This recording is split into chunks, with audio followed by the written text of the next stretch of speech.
Join us as we sit down with remarkable individuals from various walks of life who faced their fair share of obstacles and emerged with positivity. Each episode, you'll hear inspiring stories, actionable tips, and wisdom that can supercharge your own journey when using adversity as motivation. Let's learn together. Welcome to Lauer Power. Welcome to another edition of Lauer Power. Here we are using adversity as motivation. I'm Chad Evans alongside Chad Lauer. Thanks to our sponsors, the plumbing outlet out there in Cole Township, as well as Cole Region Winery for being on board again with this episode. Chad, Happy New Year again. Happy New Year, pal. Great to be with you in 2025. Isn't this nice? Man, this is nice. Well, I'll tell you. Studio transformation. I mean, tell the folks what happened here. We got podcast studios. Look, you're meeting market demands here. These small businesses want to get exposure. They want to show a presence on social media and beyond. I said, well, hey, here we go. We're going to transform Stone State Studios into exactly what you're looking for. And our whole team came here a couple weeks ago, and I mean, we have content galore. It was one day of work, but it's months of social media content. You guys were here for like 3 hours, maybe 4 hours, and produced like 6-7 months worth of content. It was just awesome, and that's the goal, right? That's the whole point of it. Good for you guys. Love that the vision's coming together, and hopefully it's going to be a big year of producing content for folks. We always talk about vision, and we talk about the Cole region a lot, and here's another episode about maybe an idea that we've talked about in the past with these podcasts, and how can we stimulate the economy? How can we use Shamokin as a tourism destination? Well, we you got an idea. Listen, your idea? Sports tourism. Sports tourism. I first mentioned it on this podcast, I believe 6-7 months ago. Over the holidays, we had our very first KSP holiday tournament, and we had 45 games in 2 days. Which is a basketball tournament. So, correct. Basketball organization, Keystone Select Prospect. We have a league, and folks came from all over. We had Freeland, came from Hazleton. We had Central Columbia, Blue Mountain, Jersey Shore. I could go on and on where folks were leaving their communities over the holiday to come spend 2 days in Ralpho Township or in Shamokin.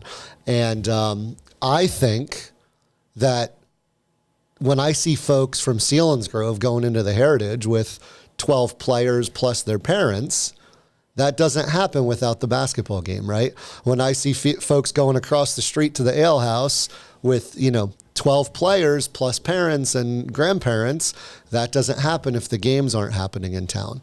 And it was really, really cool for me to see it come to reality. And I called you afterwards and I was like, hey man, we got to have golf. We got to have flag football. We got to have soccer. And we need to continue to bring people to the area. So that was the vision. And it's really cool that we're just getting started with reality. Now, the other cool thing that I would tell you is we just got approved that the KSP Basketball League will also be a qualifier for the middle school Pennsylvania State Basketball Championships in State College. So that's going to be another thing where we're going to be able to bring folks who want to qualify for that state championship to the area to compete, check out our town, check out our area, and promote it a little bit, right? And then the kids get a great opportunity to go and celebrate if they win by going to State College. And this is all while Knoebels is closed. So what could happen when Knoebels is open is we could promote both, right? Mm-hmm. And that's kind of what I was chatting with you about. But yeah, there's a major opportunity with all sorts of tourism. But me in particular, I'm a sports guy. So that's what I know, Well, why hasn't it happened yet? Listen. If it's such a slam dunk or a layup, why hasn't it happened yet? So I've talked about this to my team a lot. Yeah. Okay. And this might be a hot take. I think everybody has good intentions, right? I think everybody wants good things to happen. I think everybody says, oh, I want to make my town better or my family better or my community better or my house better or my car better. There's only very few people that actually have good actions. And unfortunately, when you sit around and you look at a town like Shamokin, you say, well, why hasn't it happened? Because nobody's taken action. And I'll be the first one to say, like, I took action, right? 45, like, people don't understand that. 45 games in 2 days doesn't happen without me saying it's going to happen, right? A golf tournament that raises as much money as you raise in one day doesn't happen without you taking action, right? Our job is to encourage others to also take action with us, right? But like, you have to take action. Like, it's not going to fix itself, right? So, yeah, I hope that answers the question. Yeah. When these families came in for the tournament, after their games were played, they might have lunch or dinner, but then they'd head home, right? No place to stay. No place to stay. Now, I've talked about this before. Many tournaments like this are what we call mandatory stay and play. So if there was a hotel, you could require them that if they participate in the tournament, they have to buy one night of a hotel. Cheerleading competitions are that way. Soccer tournaments, flag football, baseball, et cetera. It's all wrapped into one package. Yeah, you can look it up anywhere. And this is strategic. And they're like, yeah, this is for economic gain. We want you to come compete and play against great folks. But yeah, you got to stay at our hotel. It's called stay and play. So I think that would be a step 2. Once that hotel, if it happens, when it happens, I'm being told it's going to happen. Yeah, that would be the next step. Yeah. And the whole primary purpose is, for these kids and these families to come in to our town, have a really good time, a great sporting event, but then also see the sights and the sounds of the Cole region and the surrounding communities, right? Like, that's really what it's all about. They come showing up with wallets in hand, ready to spend some money at restaurants or stores, and hopefully they, continue to keep it local like that. And you see a little boost of income. And I will tell you, you have to do the little things to make this work, right? What are the little things? I have 4 pillars. I'll tell you about them right now. 4 pillars to run a basketball or any tournament, right? Okay.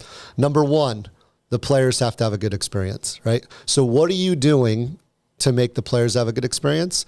Well, you have to have good referees. You have to have a good locker room. You have to have safe conditions, and you have to have competitive games. They can't be out of balance, right? Number 2, the coaches have to have a good experience. How do you make sure that the coaches have a good experience? You welcome them when they show up at the gym, right? You thank them for coming. You show them their locker room. You show them which side that they're going to sit on during the games. You stay on time, like to the minute on time, right? And you have to have good referees, okay? Number 3 is the parents and the fans have to have a good time. How do you do that? 1, you have a reasonable entry fee. 2, you have great concessions. 3, you have a good product where their kids are happy, their coaches are happy, et cetera. And then the 4th pillar is the referees, and everybody forgets about them, right? But you need to thank them for coming. You need to make sure they have a great experience. You need to make them feel valued, and you need to set expectations with the players, the coaches, and the fans that they're going to make a mistake and to not get all over them, right?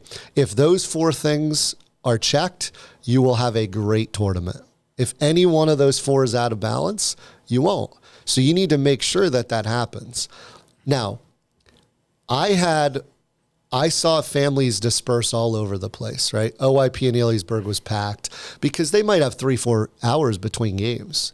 I had one team that said, hey, can we just hang out in the gym in between? Which, yeah, listen, if they didn't feel like there was something to do, that's fine. But everybody else left. So they went somewhere, is my point, in between their games. So were these games all at Ralpho Municipal Building? No, they were at the Shamokin Legion, the Shamokin Annex, and Ralpho Township. So you had 3 We courts had 3 going. gyms going the entire weekend. And were you bouncing around? I was bopping back and forth all over the place. Yeah. Yep, just to make sure everything was running smoothly while I was coaching as well. Okay. And how did you say, like, overall? A+. A+? Yep. Couldn't have had a better tournament. So there's no room for improvement? No, there's room, but... So it's an A. I don't know, man. You're looking. It went pretty well. It went pretty well. Yeah. If you were to do it again differently, would there be something that you add to it? Or? Oh, yeah. I think that if I was to do it over, we would recruit more teams. So one of our tournaments had 7 teams, 8 would be perfect because you could do an even round robin. Yeah. So like some weird things, like you had to have a play-in game, things like that. But I don't think the coaches minded it because you got an extra game. But yeah, I think that you could have more signage and branding and entertainment. So like we had the Shamokin high school kids actually created in their media class a KSP Hoops holiday sign.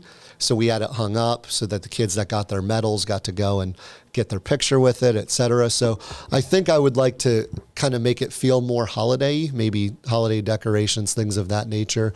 And I would probably even produce more social content. Like we did a lot of photos of the kids, things of that nature, but more video content would be key. Yeah.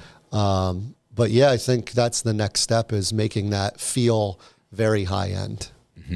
So do you see KSP Hoops transforming into like KSP Sports or? Possibly. You know, I think that we need tournaments for every sport. And people in our area love competition. That's the one thing. Like nobody's as tough as Coal Region is. And then 2 is a lot of these tournaments feel like money grabs when you leave the area.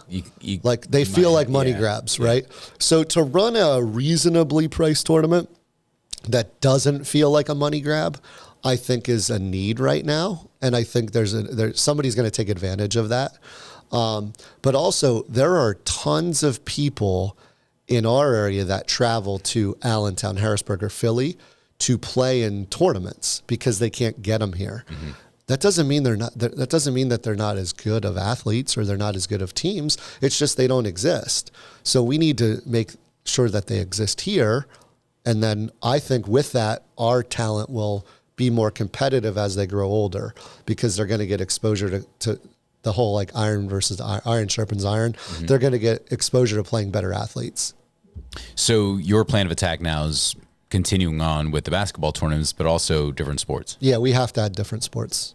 Have to. It's got to be golf. Golf's got Amateur. It's in the plans for this year. I mean, you and I are working on it, so we have to do that. It's gonna be a lot of fun. Like in my opinion, I think that a golf tournament should exist for an individual, and it should be at multiple courses. Just my opinion.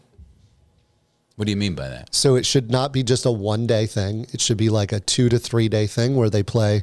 Maybe round 1 is at Knoebels, round 2 is at Indian Hills, round 3 is at Frosty Valley, and in between those days we have a little party or whatever. But that's how you crown a champ. Somebody that can play multiple courses, multiple styles of golf. One course is shorter, one's longer, one has faster greens, one has slower greens. Show me that you can play anywhere. You know, that would be what I would love to see. That's a really good idea. Thank you. I'm glad I thought of it. I'm kidding. Of course. So tell me about you. We talked about my sports tourism. You've been dabbling in some tourism yourself with theater. Let's go. Well, I'm going to bust the rumors. I didn't buy a theater. That seems to be a little bit of a rumor mill that has been brought to my attention. I didn't buy the Northumberland County building. I just am interested to see what we can do as a community to bring talent onto a stage that is not being utilized to its full potential. So how often is that place utilized? I don't know. Like I don't ever hear of anything going on there. Is that me or? Right. So we're talking about the Northumberland County Arts building where Luzerne County Community Colleges and Judge Zielinski's office is in there and stuff. And they have a stage, they have a theater in there and it seats over 600 people. Now I did go and explore that with my friend Kurt Mosser. And at the time he was a state rep and he wanted to do something pretty extraordinary on the stage. And I'm like, listen, let's band together. Let's utilize this space and bring people in. He kind of compared it to the Monk Chunk Theater in Jim Thorpe, and somebody else compared it. I believe it was Tom Webb, who had a Spyglass Winery. He compared it to Mickey's Black Box, which is out in Lidditz. And if you don't know anything about Lidditz and Rock Lidditz, I suggest you Google that stuff because that is insane what they do out in the middle of nowhere, Lidditz, Pennsylvania. Regardless, we went there and took a little self-guided tour of this theater, and we just kind of racked our brains about, what are the possibilities, what can we do, and it's currently, it's a county-owned building, so it's run by the county. From my understanding, there's someone there that runs the stage. So, politely, we're going to have to kind of jump some hurdles to see what we can do. I can tell you there's two issues with any kind of show, whether some of the requests that I got through Facebook were like, let's have some comedians there. Let's have Battle of the Bands. I'm like, we're not going to do Battle of the Bands. But what we want to do is something. But there's two hurdles. And the two hurdles are insurance, which I found out is a local insurance agency that handles that, so that's no problem. But two is the booze. The whole alcohol factor inside the Northumberland County building is the hurdle. And, can't have a show without something. That's just the way I feel. No one goes to a dry wedding. No one likes to go to a dry wedding. I think if you want to go to participate, I'm not saying to get, overserved, but I'm saying go there and enjoy yourself and have, some alcoholic beverages. We are the coal region. So these are some hurdles that we need to address, but it just starts with communications and some conversations about what is allowed, what can happen. And then third is the parking issue, which we can work our way around that. There's no parking in New York City. Oh, yeah. And they have Broadway. So we're going to be able to figure that out, I think. But regardless, we need to have a dinner and a show. That's awesome. We got some dinners and now we have some shows. Yeah. Hey, and we did, we got to go to the dueling piano show. That was fun. Listen, that was $70 a ticket, sold out to see two guys play piano. For like 3 hours. They didn't just play. They crushed it. Like they were nonstop. Right. I'm not just saying two, Joe Schmoes playing the piano. They were very talented. I believe they were both from Pittsburgh. We had a great time. Oh, we had a blast. We had a great time. So, people in the area are craving some entertainment. I would like, to start today if I could, but that's just not in the cards right now. So you have to go through the right checks and the right balances to get the people on board, and then hopefully you don't fall on your face. Yeah, and that's the thing. I think, again, tourism, we've started it. We don't just talk, right? We do it. Yeah. You've done it last year. You've hosted tons of events, tons of golf tournaments, things of that nature, murder mysteries. Yeah. You're bringing people out already. Yeah, that's interesting, too. You talk about the murder mysteries that we do. Most people are from out of the area. Yeah, that's what I mean. It's tourism, right? People are craving something to do out of their house, right? Same thing with youth sports. Some people will call youth sports parents crazy. That's fine, but they could be on their iPad all day, or they could go out and get some exercise and compete. It is what it is. I'm driving my kid, because we're a sports family, to compete. That's what we do. Same thing. You want to drive to take them to a show. Like I was just telling somebody, the last live theater I've seen was Hamilton down on Broad Street in Philadelphia. It was the best night we had in a long time. Yeah, fun. We got dressed up, went out for dinner, we went to see Hamilton. The whole thing. Blew our minds. We still talk about it today. But the whole thing is, the more people we attract, the better it is for the area. It's very simple. I'm not gifted. I'm not some super smart person, but I understand that part of it, right? And we're going to continue to do that. So I'm looking forward to continue it. But again, thanks to Coal Region Winery for always sponsoring us, and we certainly appreciate that, as well as the plumbing outlet in Coal Township, Mike McLaughlin, doing his thing out there with the Shamokin City Council, and we're happy he's on board too. Yep, can't wait to get started on the next one. Let's go. Are you a business owner, a leader, or an aspiring achiever looking to turn life's challenges into powerful fuel for your success? You've come to the right place. Get ready to unlock the secrets to turning life's hardships into your most powerful ally. Your hosts, along with our incredible guests, will help you tap into your own Lauer Power and guide you towards the success you've always dreamed of.